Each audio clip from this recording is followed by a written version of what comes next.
আমার ছেলে বৌমাকে আমি তোমার বাড়িতে পাঠাতে পারবো না। ওইটুকু ঘরে তারা বসবে কোথায়, শোবে কোথায়?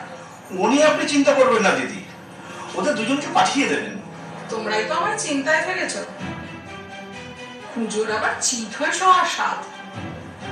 জামাই ষষ্ঠী করার যদি অতই শখ থাকে তাহলে এখানে এসে করো। এটা আপনি কি বলছেন দিদি? বাঙালি ঘরের মেয়ের মা জামাই ষষ্ঠী করতে আসে, এ কথা কে কখনো শুনেছে? আপনারা তো মেয়ে জামাই আছে, আপনি কি কখনো মেয়ের শ্বশুর বাড়িতে জামাই ষষ্ঠী করতে যান?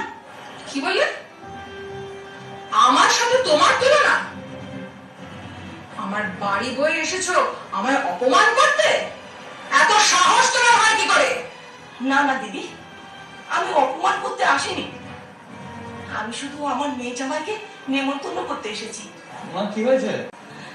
বাবা রূপম, কালকে তোমাদের প্রথম জামাই ষষ্ঠী, তুমি কিন্তু অবশ্যই রনিতাকে গিয়ে জামাই ষষ্ঠী করতে যেও।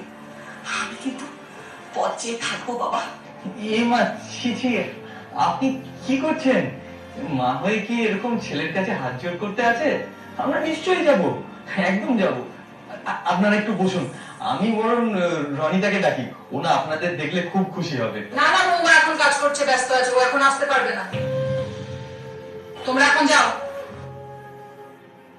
দিদি, বলছিলাম একবার শুধু মেয়ের সঙ্গে দেখা করতে। বললাম তো এখন হবে না। জামাই ষষ্ঠীর দিন ওদের পাঠিয়ে দেবো। এখন বিদায় হও। চল দিদি।